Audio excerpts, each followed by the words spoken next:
Quando eu completei 13 anos, eu me batizei, conscientemente, né? Consciente do que eu estava fazendo.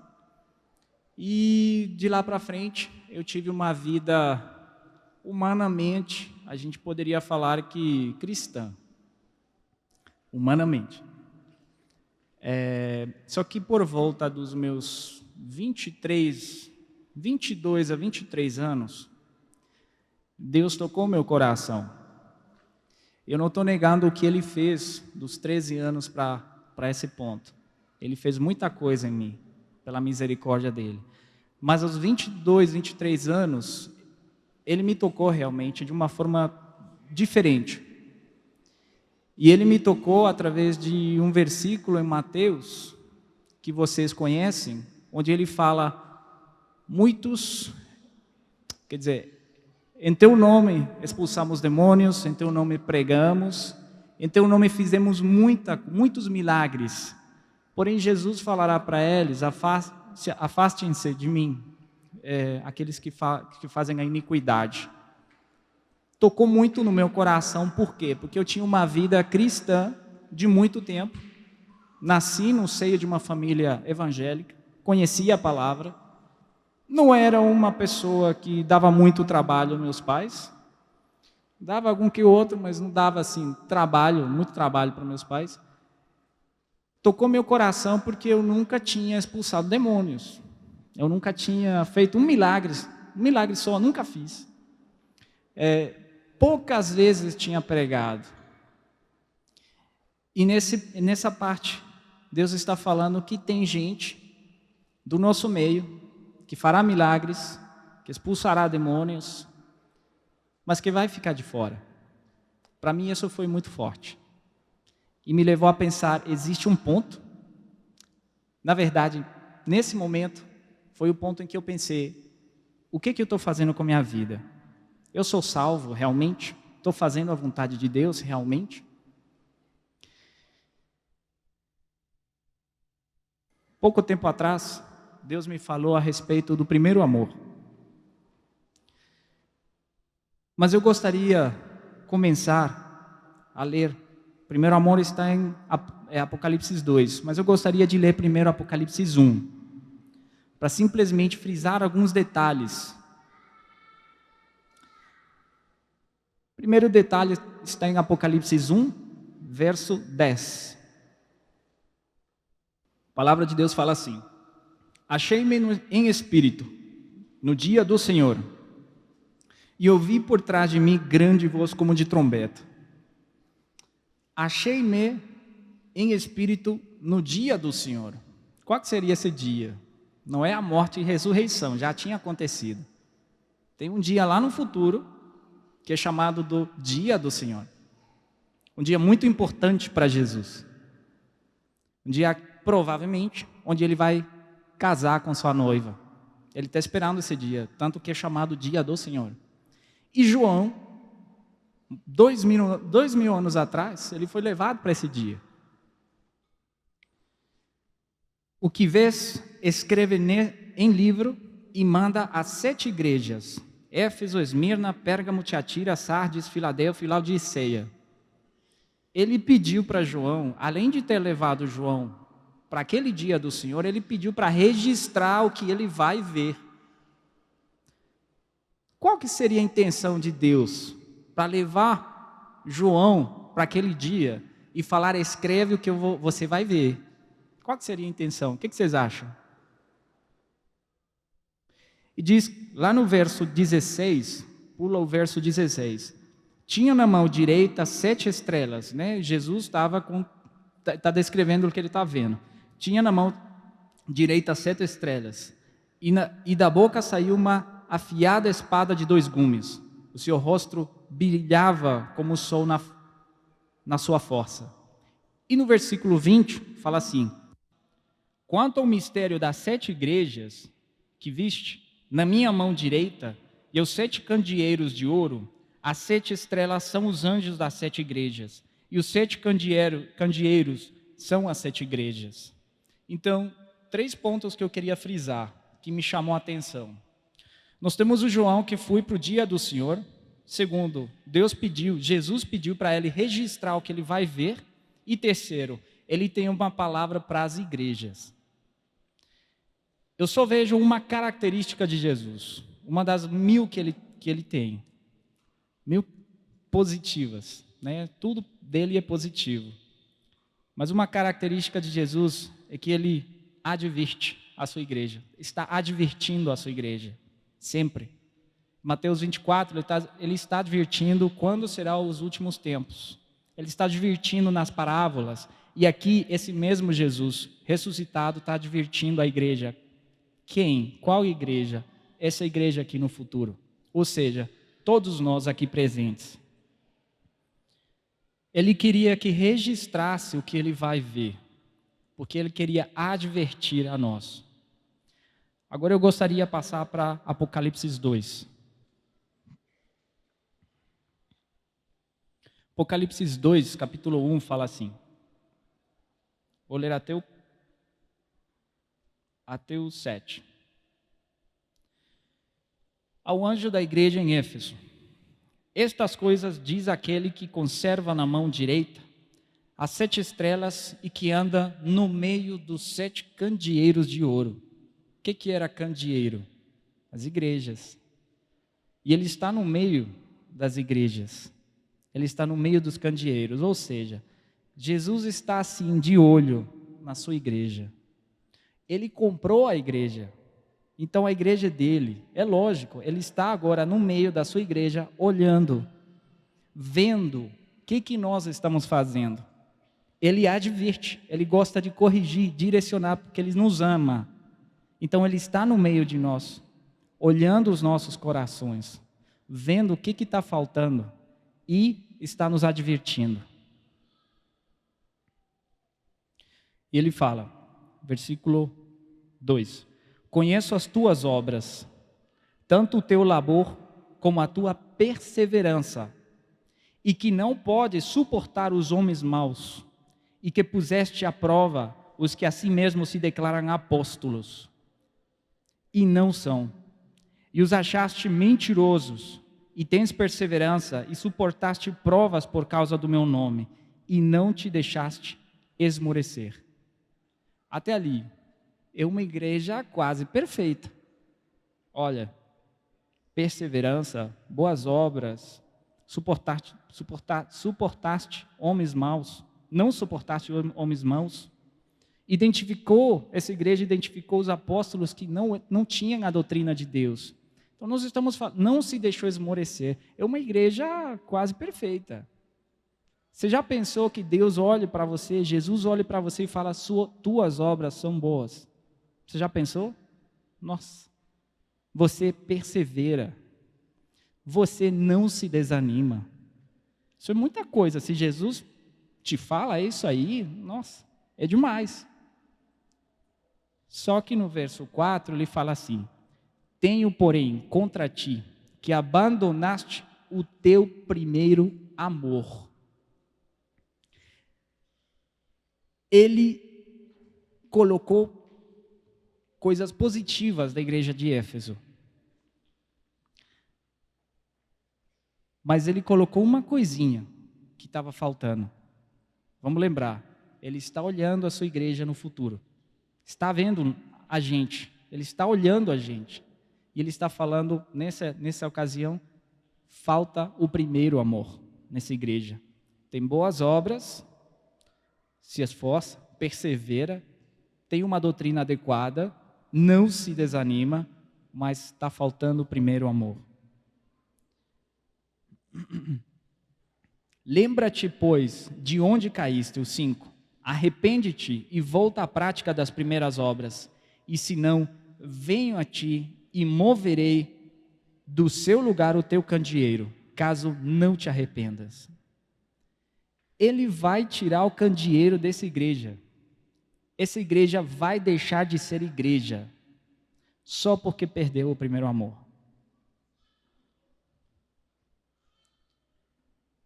Eu gostaria de fazer um paralelismo aqui.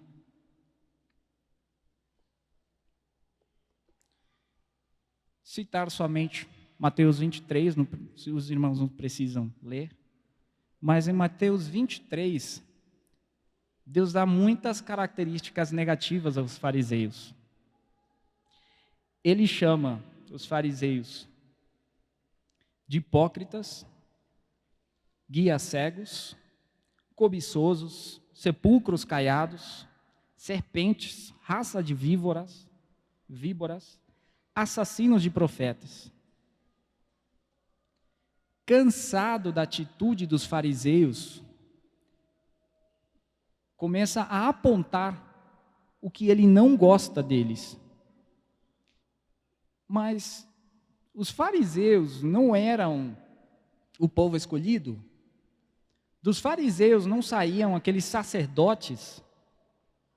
Eles eram da linhagem de Davi e Abraão? Eram. A gente tem referência dos fariseus como gente ruim, como os inimigos de Jesus. Mas naquela época, eles eram os que Deus tinha escolhido para fazer essa função. Então, em que momento esses escolhidos de Deus, aqueles que entravam no lugar santo, aqueles que tinham o mandado de Deus de transmitir a sua verdade, em que momento eles viraram essas coisas que aqui Jesus fala? Em que momento perderam essa linha? Em que momento eles se perderam? Paulo fala que eles gostavam de falar que são da linhagem de Abraão e tal, mas eles eram de verdade e foram reprovados pelo Messias. Mateus 15:9 fala assim: este povo me honra com os lábios, mas o seu coração está longe de mim, e em vão me adoram, ensinando doutrinas que são preceitos de homens. Mateus 23:27 fala: ai de vós, escribas e fariseus, hipócritas, porque sois semelhantes aos sepulcros caiados, que por fora se mostram belos, mas interiormente cheios de ossos de mortos e de toda imundícia. Jesus estava vendo uma couraça, uma coisa que estava por fora deles, e eles se esforçavam por manter essa coisa por fora, mas por dentro eles estavam ocos, vazios, não tinham nada. E somente Jesus estava enxergando que o coração deles estava vazio. E eles se enorgulheciam das suas obras. Eu percebo um fator comum nas atitudes dos fariseus. Eles não tinham amor pela obra de Deus. Isso levava a eles ficar focados somente naquele que eles faziam para aparentar. Somente se esforçavam por ter atitudes humanas que embeleziam a parte de fora. Me perdoa se eu estou falando errado, se alguma vez eu falo errado, tá? Eu vou melhorar. Em nome de Jesus, vou melhorar meu português. Mas eles faziam coisas se esforçando em aparentar. Há uma crítica clara de Jesus aqui. Obras sem coração. Uma crítica que se converte numa advertência para todos nós, hoje, através de Apocalipse 2. Só que Jesus já tinha percebido isso. Lá no céu, ele já tinha percebido. E quando ele veio em forma de homem, ele enxergou o coração e falou: mas eu tenho a solução. Eu já pensei qual que é a solução. Eu acho que todos conhecem a profecia de Ezequiel, a dos ossos secos. Ele foi levado a um campo de ossos secos. Ele viu um monte de ossos completamente secos. O que isso significa? Gente morta por muito tempo, tá? Por muito tempo. E Deus fala para Ezequiel, profetiza para eles viverem. E ele fala a profecia para se formar tendão, articular esses ossos, gerar pele e vida. e eles se levantam. Em Ezequiel 37, do 5 ao 6, fala assim: assim diz o Senhor Deus a estes ossos: eis que farei entrar o Espírito em vós, e vivereis. Porei tendões sobre vós, farei crescer carne sobre vós estenderei pele, e porei em vós o Espírito, e vivereis, e sabereis que eu sou o Senhor. 37:9 então fala: então ele me diz: profetiza ao Espírito, profetiza ao Filho do Homem, e disse-lhe: assim diz o Senhor Deus: vem dos 4 ventos, ó Espírito, e assopra sobre estes mortos, para que vivam. Quando Jesus ressuscitou, veio o Pentecostes e veio o Espírito Santo. Naquela época, ninguém sabia o que significava ter o Espírito de Deus. O que significa ter o Espírito de Deus? Naquela época, provavelmente muitos tiveram dificuldade em entender essa parte. Nós, hoje, entendemos perfeitamente o que significa ter o Espírito de Deus. O fato de o Espírito de Deus entrar e gerar vida, no meu conceito, eu acho que está falando dessa época, depois da ressurreição de Cristo, que veio o Pentecostes.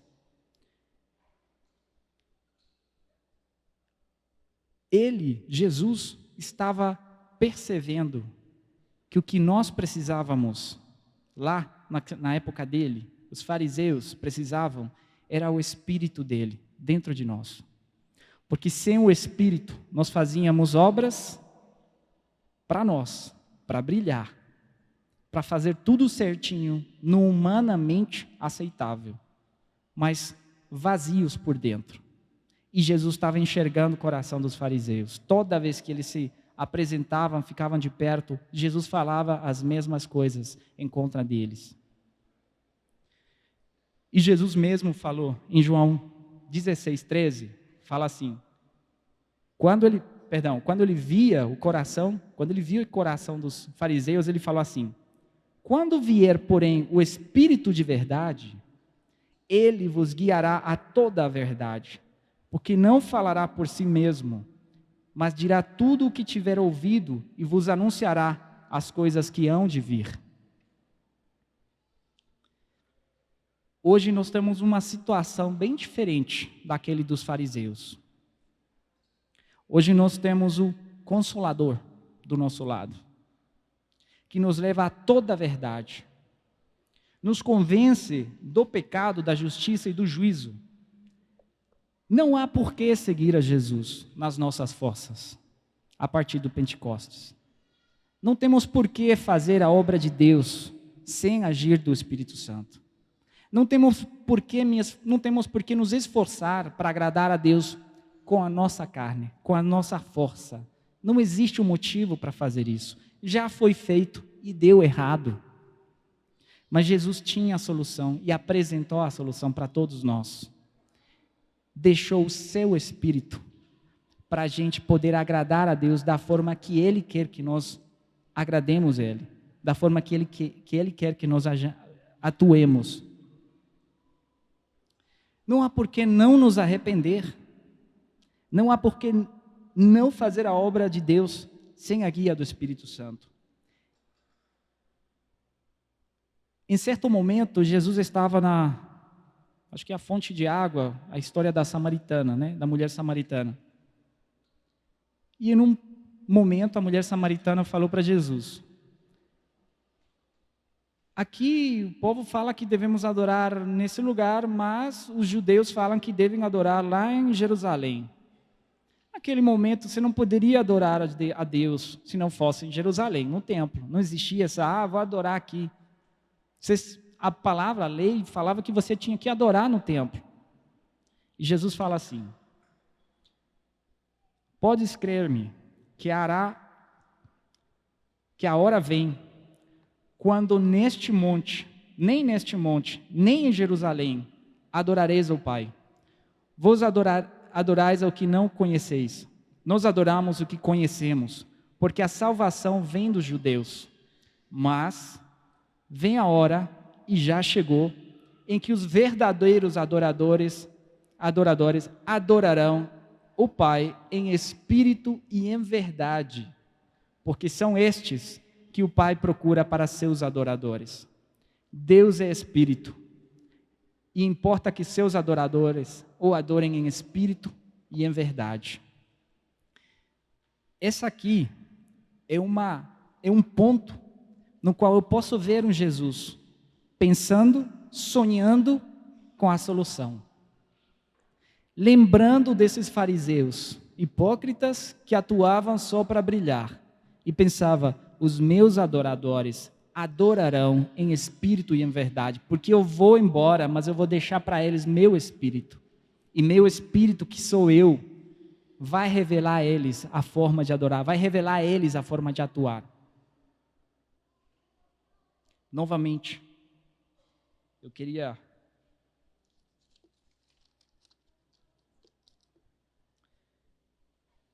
voltar para Apocalipse 2. Só fiz esse paralelismo com os fariseus para fazer sentido lá na frente, no final. Apocalipse 2. Eu vou ler somente as características positivas da igreja de Éfeso. Fala assim: conheço as tuas obras, tanto o teu labor como a tua perseverança, e que não podes suportar homens maus, e que puseste à prova os que a si mesmos se declaram apóstolos, e não são, e os achastes mentirosos, e tens perseverança, e suportaste provas por causa do meu nome, e não te deixaste esmorecer. O que, para a gente entender, eu acho interessante entender o que não é perder o primeiro amor. O que significa, o que não é perder o primeiro amor. Muita gente ouvi falar, incluindo eu mesmo, pensando que perder o primeiro amor é desanimar. Perder o primeiro amor não é ficar desanimado. A igreja de Éfeso era uma igreja que não se deixou esmorecer. O que significa esmorecer? Desanimar. Não se deixou desanimar. Então, perder o primeiro amor não tem nada a ver com se desanimar. Tem nada a ver com isso. Perder o primeiro amor não tem nada a ver com não perseverar. Tem nada a ver com isso. A igreja de Éfeso perseverou e foi aprovado por Deus. Não se desanimou, não se deixou esmorecer e foi aprovado por Deus. A igreja de Éfeso identificou os que não eram apóstolos.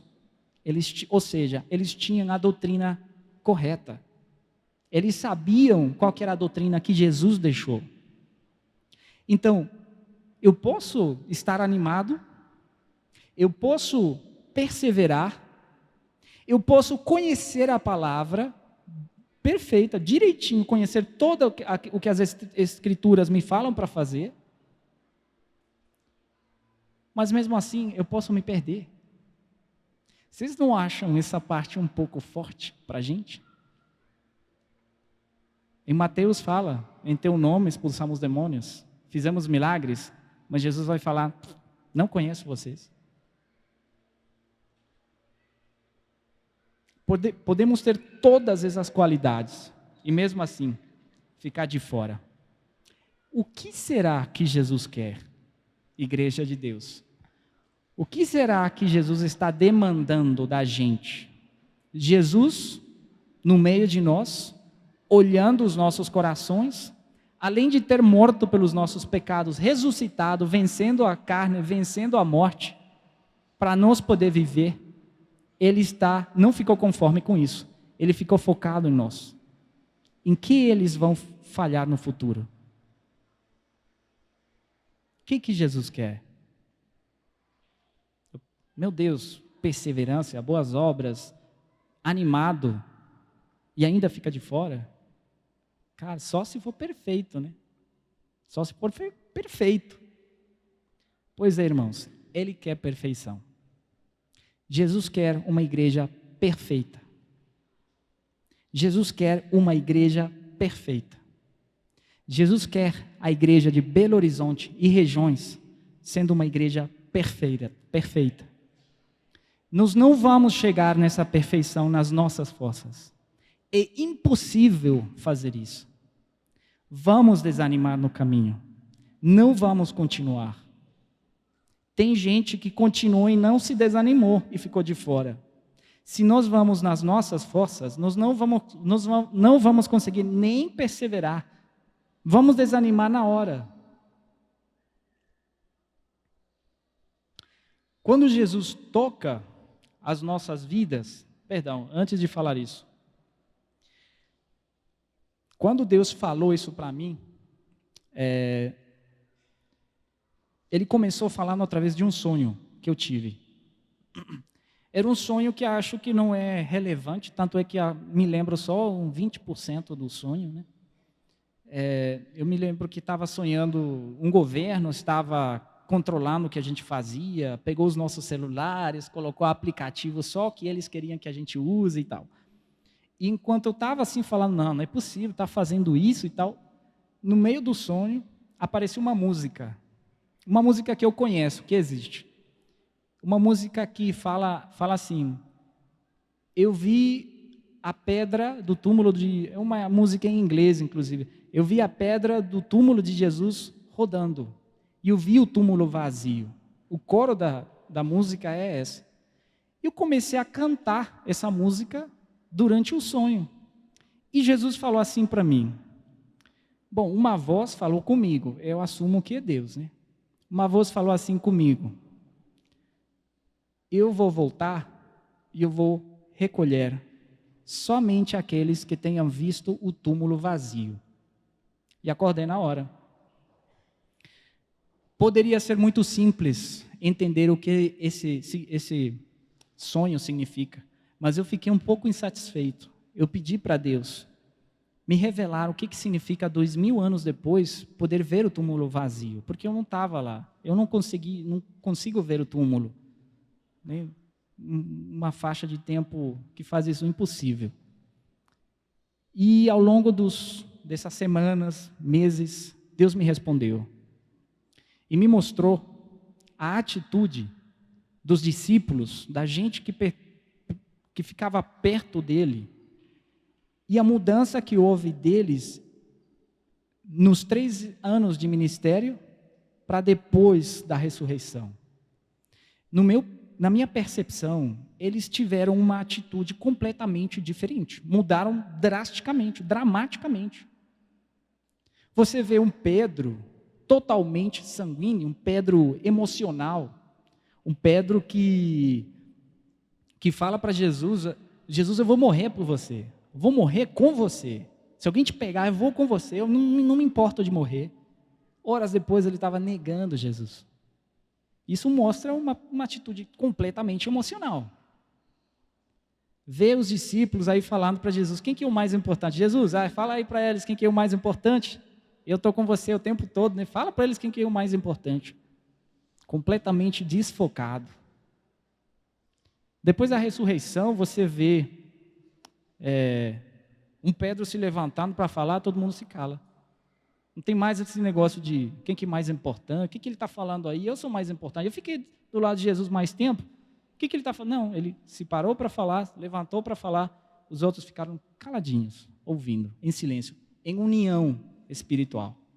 Alguma coisa aconteceu aí, entre a morte e a ressurreição. Você vê a força do Estevão para morrer por Jesus? Alguma coisa foi feita no coração do Estevão. Para mim, o ministério de Jesus, ele construiu os discípulos e alguma coisa aconteceu nesse lapso de tempo, não sei se foi 40 dias, alguma coisa assim, a palavra fala, mas Deus moldou o que ele tinha criado depois da ressurreição e eles nunca mais foram os mesmos. Todos, à exceção, acho que é de João, né? Todos morreram por Jesus. Consideravam o sofrimento como uma coisa boa de passar por esse sofrimento, por causa do nome de Jesus. Então alguma coisa mudou neles. Nunca mais foram os mesmos. Mas 2000 anos depois, nós passamos por esse processo. Obviamente, nós não temos essa maravilha de ver, né, o túmulo vazio fisicamente, mas o efeito que Jesus causa nos nossos corações é o mesmo. Quando a gente entende que Ele morreu pelos nossos pecados, e Ele ressuscitou, vencendo os grilhões da morte, Ele causa um constrangimento no nosso coração, que gera obras. Praticamente, é o mesmo efeito que eles tiveram. Ser tocado por Jesus, ter esse coração constrangido para gerar obras para Ele, é a mesma coisa que ver o túmulo vazio, 2000 anos depois. Então, como é que foi que a igreja de Éfeso perdeu o primeiro amor? Como é que ela manifestou a perda do primeiro amor? Agindo sem Jesus. Eles se acostumaram a agir na carne, fazendo tudo direitinho, tá? Mas na carne. Nas próprias forças, agindo na carne sem buscar a guia do Espírito Santo, ou seja, se esqueceram do sacrifício de Jesus. Se esqueceram da morte e da ressurreição. Quando Jesus via os fariseus, ele pensou: eu vou preencher esse coração vazio com o amor do meu Pai. Aí que eles vão entender o que significa misericórdia quero e não sacrifícios. Jesus criou o primeiro amor. E esse amor não é aquele amor que vocês conhecem. Esse amor é diferente. Ele desenhou esse primeiro amor. Ele pensou: eu vou morrer por eles, vou ressuscitar, vou salvar esse povo, vou criar um caminho de volta ao Pai. E vai gerar um constrangimento no seu coração, que vai fazer com que eles tenham atitudes originadas nesse amor. Eles vão buscar não os benefícios de estar no reino, mas vão me amar, vão fazer tudo por mim. Aí que faz sentido, tudo é por Ele e para Ele. Qualquer coisa que fizer é feito porque Jesus o pede, porque Jesus quer dessa forma. O primeiro amor é coração constrangido e quebrantado, que gera obras e atitudes para a glória e honra de Deus, porque tudo é por Ele e para Ele. Mas, irmãos, corremos um risco. Nós somos tocados e fomos tocados por Jesus, mas corremos um risco. Paulo fala em Gálatas 5, 16 e 17: vivei pelo Espírito, e de forma alguma satisfareis as vontades da carne. 17 fala: porquanto a carne luta contra o Espírito, e o Espírito contra a carne. Eles se opõem um ao outro, de modo que não conseguis fazer o que quereis. Qual que é o nosso risco? O nosso risco é voltar às obras da carne. Aquelas obras de fariseus. Aquelas obras de como se Jesus não tivesse morto. Aquelas obras como se a ressurreição de Jesus e a ascensão dele para o céu não tivesse gerado o Espírito Santo. Como se a gente não tivesse ungido pelo Espírito Santo.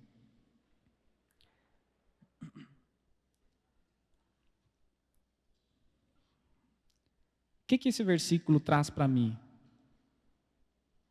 Existe uma luta entre nós. Meu maior inimigo sou eu.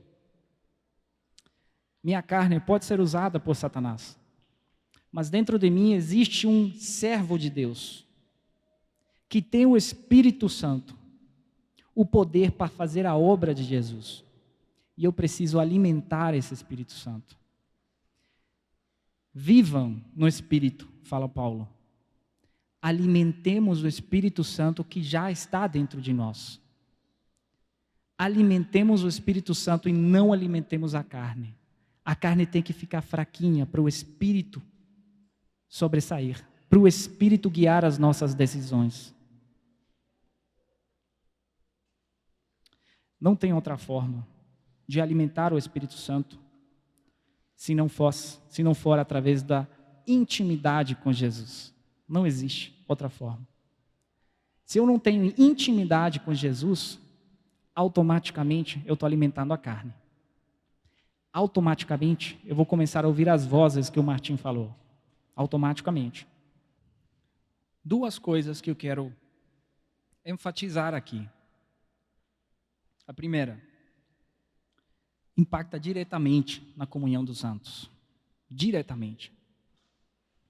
E a segunda é uma grande advertência.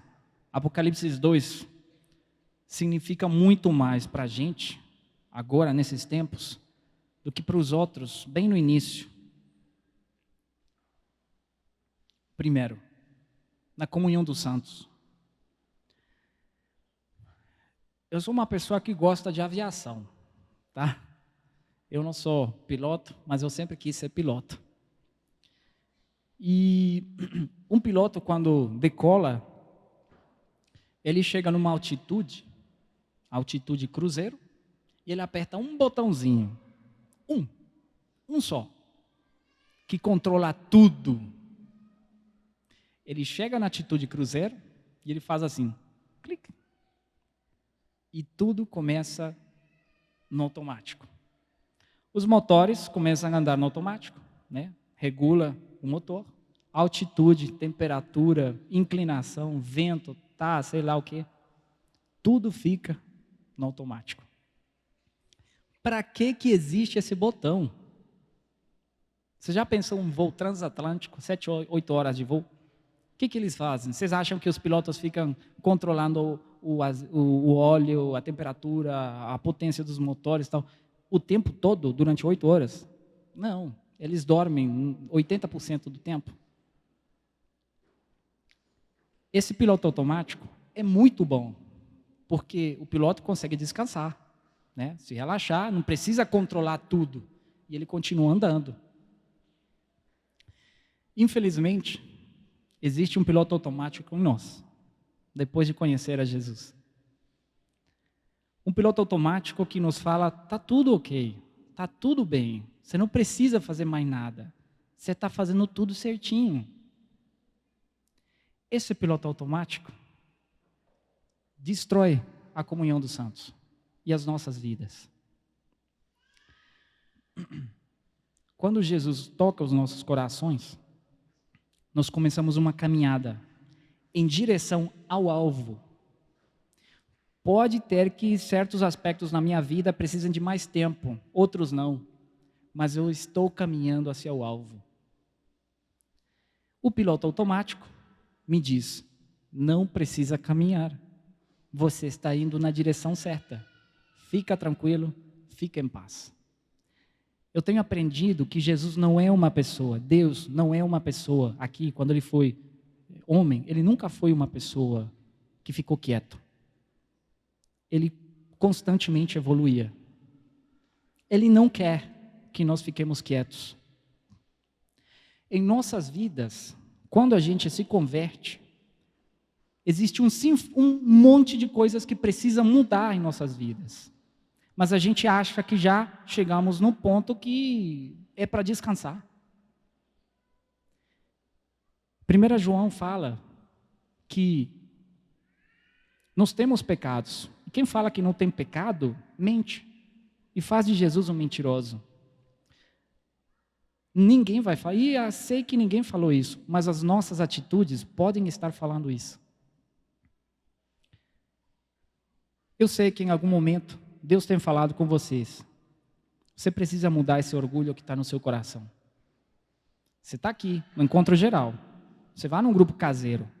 Você fala com seu líder. Você fala com o presbitério. Você faz tudo direitinho. Vem um presbítero e te fala, como é que está a sua vida? Todos nós aqui sabemos o que falar. Temos até respaldo bíblico para falar que a gente está bem.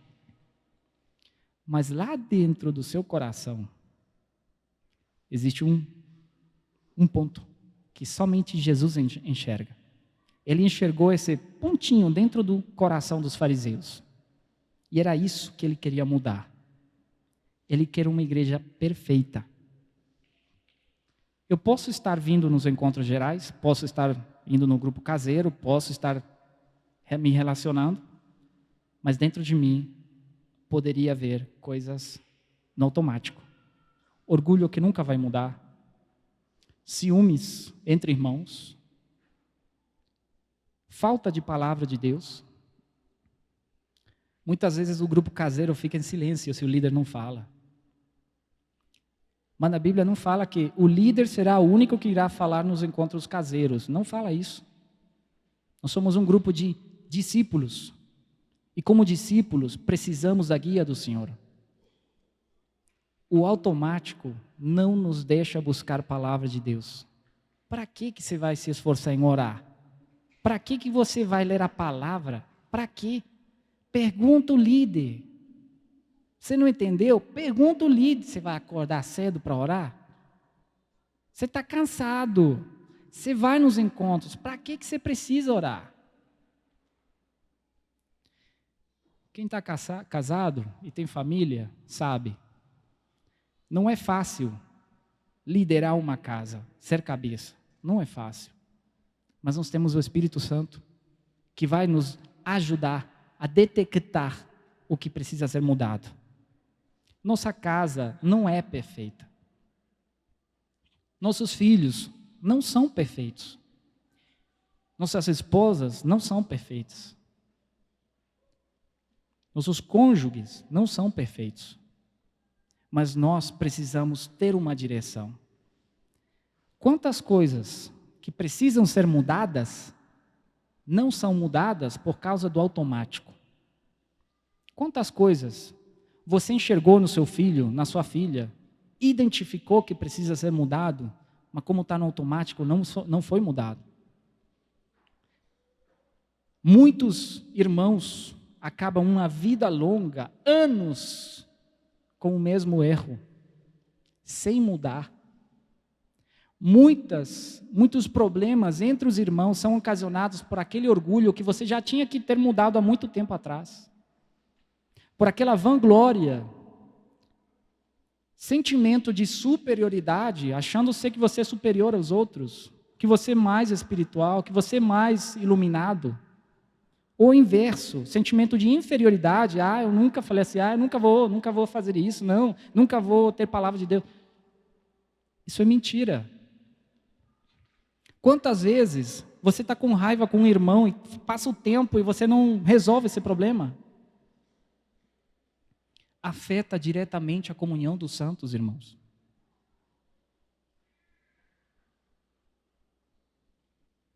O que o automático ocasiona? Biblicamente. Agora eu vou falar biblicamente. Dei o exemplo, mas agora eu falo biblicamente. O automático na Bíblia chama-se dormência. E Jesus vai voltar. E ele falou assim, eu vou voltar como ladrão de noite. Gente, ele não é ladrão. Mas ele falou assim, por quê? Porque vai surpreender a muita gente. E não estamos falando aqui de pessoas que não são convertidas ao Evangelho. Estamos falando da igreja de Deus. Mesma coisa com a parábola das virgens. Ele vai vir e vai surpreender a muitos. Muitos vão estar dormindo no automático. Mas em teu nome não expulsamos demônios? Em teu nome não fizemos milagres? Pregamos? Então, eu não estava no encontro geral? Eu não estava no grupo caseiro? Eu não estava em relacionamento com os irmãos? Mas Deus vai falar, apartem-se de mim, eu não vos conheço. Fazedores de iniquidade, é forte.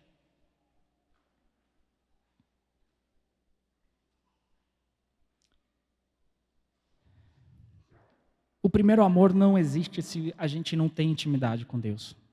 Nós dependemos de Deus.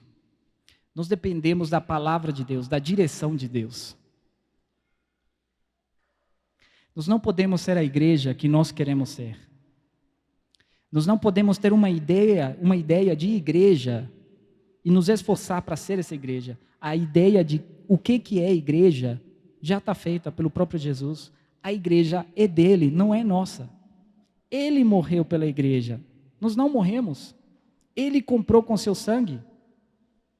E a igreja que ele quer é a seguinte: vós, porém, sois raça eleita, sacerdócio real, nação santa, povo de propriedade exclusiva de Deus, a fim de proclamardes as virtudes daqueles que vos chamou das trevas para a sua maravilhosa luz.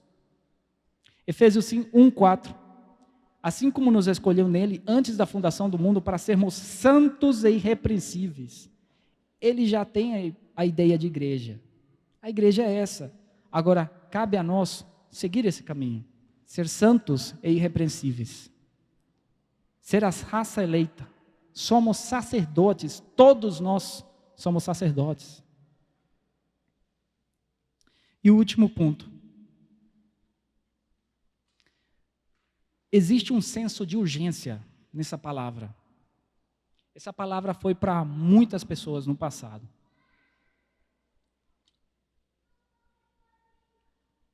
Mas para a gente, existe um senso de urgência.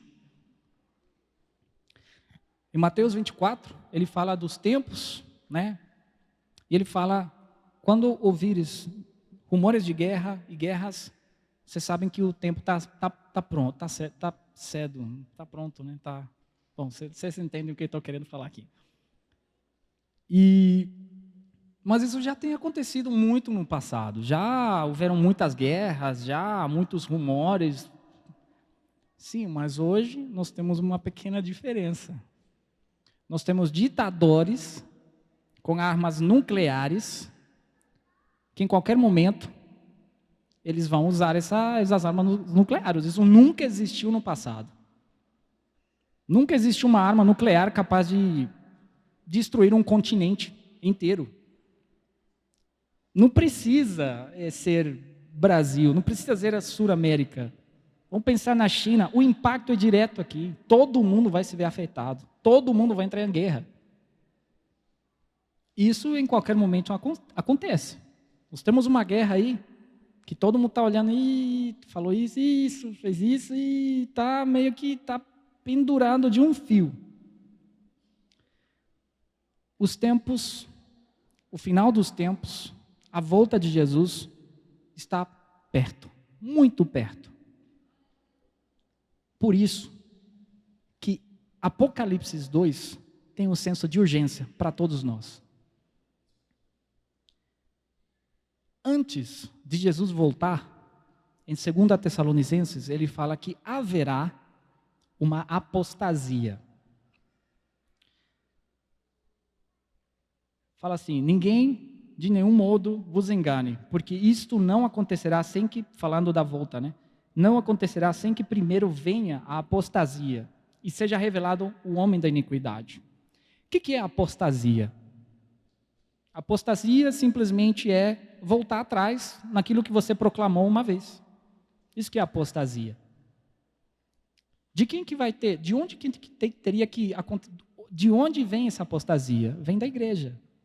Porque somos nós que revelamos, declaramos a nossa fé. Muita gente que conhece a palavra vai ir atrás da sua fé, vai cancelar o que uma vez ele falou. Isso que é apostasia. No nosso meio temos, não sei se vocês, mas eu tenho visto muita gente em apostasia. Geralmente, pessoas famosas, cantantes gospel, né, pessoas mais famosas. Se você dá uma pesquisada, não precisa, mas está acontecendo. Só que, para mim, isso aqui não é que está acontecendo, é simplesmente que está começando a acontecer. Porque a apostasia vai vir de dentro da igreja. Não é só de cantantes gospel. Muita gente vai ficar de fora. Muita gente, com suas atitudes, vão negar o que uma vez eles proclamaram. E vai vir de dentro da igreja. Muita gente não vai saber que está sendo parte dessa apostasia, porque está distraída no automático, porque está dormindo, achando que está fazendo a coisa certa. Muita gente não vai saber que está sendo essa apostasia na sua vida, que está acontecendo essa apostasia na sua vida. Porque a palavra novamente fala que muitos virão e falarão, mas em teu nome nós expulsamos demônios, tal. Eu falarei assim, afastem-se de mim, vós que praticais a iniquidade. Então, temos um senso de urgência agora. Por que Apocalipse 2 é o senso de urgência? Porque aquela apostasia começa com a perda do primeiro amor. Se você perdeu o primeiro amor, você está vulnerável a sofrer essa apostasia. A sua vida pode estar em direção a ser um daqueles que vai ir em direção à apostasia. Porque se nós não temos o primeiro amor, é porque nós não estamos tendo intimidade com Deus. Não estamos orando, não estamos lendo a palavra, não estamos estudando a palavra, não estamos jejuando, não estamos procurando a Jesus. Estamos agindo em nossas próprias forças. Não estamos alimentando o nosso Espírito, o Espírito Santo de Deus que mora dentro de nós, porque estamos agindo nas nossas forças. Eu vou direcionar, eu posso ser líder e falar, vou falar isso no grupo caseiro, mas tudo que eu vou falar vem do meu coração, da minha carne, porque eu não estou procurando a Jesus.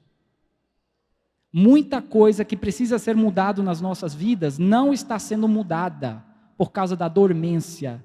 Isso vai virar um gigante lá na frente, que a gente não vai poder identificar.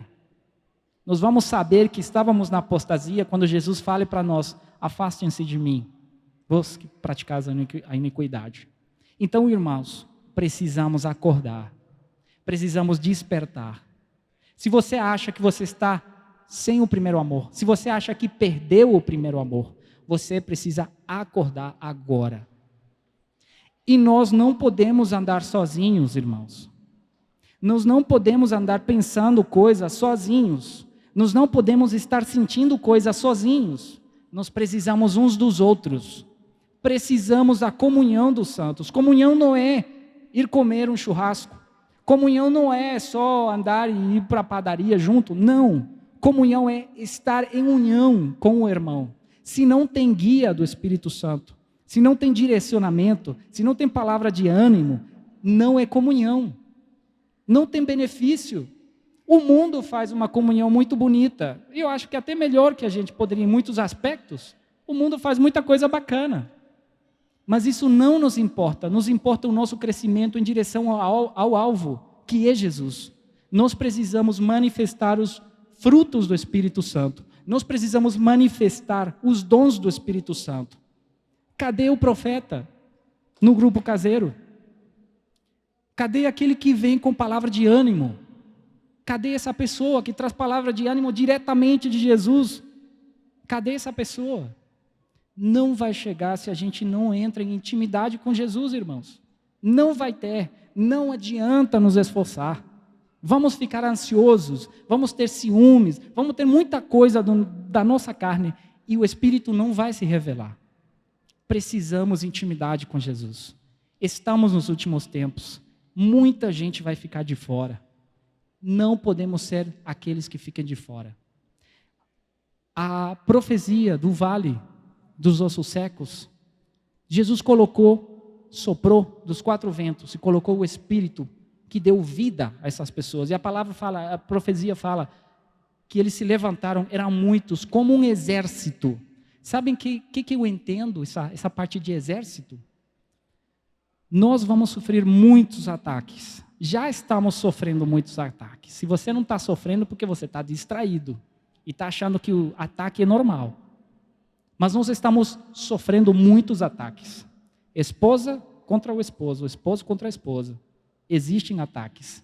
Filhos, os nossos filhos estão recebendo ataques. Você está percebendo esses ataques? Que vão fazer com que os nossos filhos se percam. Nós estamos constantemente, então nós precisamos ir para a guerra. Mas se você vai na sua carne, você vai na guerra sozinho, sem armamento. E tem lá um cara com bazuca assim, te apontando, vai te matar. Não vai morrer. Para que você vai? Você precisa se revestir da armadura de Deus. É o Espírito Santo através de nós que vai fazer a obra. Quantos irmãos vão perder filhos para a gente acordar? Quantos irmãos vão perder o casamento para a gente acordar? Quantos irmãos vão se perder do nosso meio para a gente acordar? Por que estamos agindo dentro das nossas forças, irmãos? Por que existe isso ainda?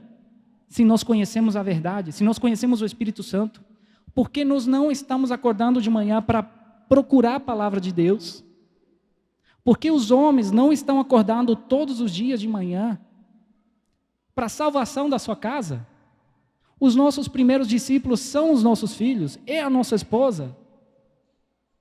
Os pais estão olhando o coração dos filhos.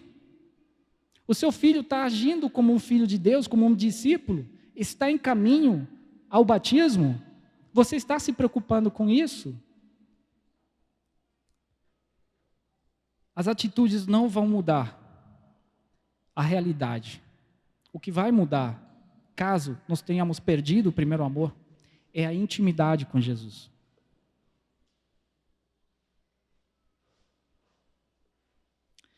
Efésios 5,4 diz: pelo que diz, desperta, ó tu que dormes, levanta-te dentre os mortos, e Cristo te iluminará. Preciso de vocês, irmãos. Vocês precisam de mim. Mas não é do Juan. Vocês precisam do servo de Deus que está dentro de mim. Vocês precisam de palavra de Deus que vem do alto, através do Espírito Santo. E eu preciso a mesma coisa de vocês. Não tem porquê o grupo caseiro ficar em silêncio, sem palavra. Não tem porquê nas nossas reuniões, comunhão, não ter direcionamento. Você vê seu irmão errando com seu filho, com ele mesmo, você tem uma carga no seu coração. Já automaticamente, você viu errando o seu irmão, você tem uma carga aí, que precisa de oração para saber como que eu vou chegar nesse irmão. Muitas vezes, a falta de primeiro amor, geralmente, não nos deixa andar na luz. E não é somente confessar pecados, tá? É me expor àquele irmão. Eu entendi que para andar na luz, você precisa sim confessar pecados, mas precisa expor a nossa situação. O que eu estou sentindo? Como é que a minha família está? Eu preciso de um irmão para me ajudar. Mas não somente preciso expor, preciso dar a confiança a esse irmão para ele tocar a minha vida. Ouvi muitas vezes, meu caso, cometi erros. Falava, Juan, mas eu ia te falar, cara, mas... Cara, por que você não me falou? Eu estou passando um perrengue por causa desse erro. Se você teria me falado, eu teria corrigido na hora. Não sei, não sabia como te falar. Não, precisamos dar a confiança para os irmãos. Precisamos moldar o nosso coração para ser tocados. Tá bom, irmãos? Que Deus possa nos ajudar. Que Deus possa nos ajudar a voltar ao primeiro amor. Caso vocês tenham perdido, procuremos o primeiro amor. A intimidade vai nos voltar ao primeiro amor. Não sejamos parte da apostasia. Amém. A história mostra que Éfeso não recebeu essa palavra. Aqueles que visitaram o local onde essa igreja existiu, diz que só existe lá ruínas e essa igreja desapareceu. É interessante que Éfeso era a capital da Ásia Menor e era uma grande capital com mais de 300 mil habitantes. A história diz que ali havia mais de 150 mil discípulos. Às vezes eu paro para pensar que aquela tarefa que Paulo deu a Timóteo de estabelecer um presbitério em Éfeso não deve ter sido muito fácil com a igreja tão numerosa. Mas aquela igreja não ouviu a advertência de Jesus de voltar ao primeiro amor. Esse texto, irmãos, Jesus dá 3 palavras-chave para retornarmos ao primeiro amor. Ele apela para a lembrança e ele diz, lembra-te. Ele apela para a saudade.